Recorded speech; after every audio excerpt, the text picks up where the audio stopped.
এর আগে আমি কয়েকটা রেসিপি শেয়ার করেছি। আজকে আমি আরেকটি রেসিপি নিয়ে এসেছি, পটল পোস্ত। পটলগুলো ছাড়িয়ে ধুয়ে ভালো করে নুন হলুদ মাখিয়ে নেব, নিয়ে ভালো করে তেলের মধ্যে ভেজে তুলে রাখবো।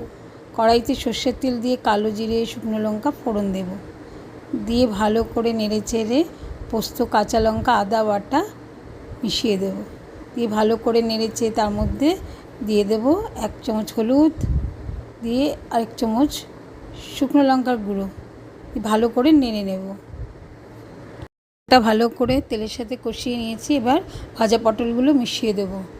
ভাজা পটলগুলো দিয়ে মশলার সাথে আরও একবার নেড়ে চেড়ে নেব। সাথে পটল একদম মিশে গেছে ভালো করে। এবারে দিয়ে দেব একটু জল, দিয়ে আরও একবার নেড়ে নেব। পটল মশলার সাথে ভালোভাবে মিশে গেছে। এবার দিয়ে দেবো 1 চামচ চিনি, আর দেবো 2-3টে কাঁচা লঙ্কা। আরও একবার নেড়ে নেব। নিয়ে এবার আমার পটল পোস্ত একদম রেডি পরিবেশন করার জন্যে। একটা পাত্রে আমি তুলে নিয়েছি পরিবেশন করার জন্যে। আমার এই রেসিপিটা ভালো লেগে থাকে লাইক করবেন, শেয়ার করবেন, সাবস্ক্রাইব করবেন। গরম গরম ভাতের সাথে কিন্তু এই পটল পোস্ত খেতে কিন্তু দুর্দান্ত স্বাদের হয়েছিল। আপনারা একবার ট্রাই করবেন।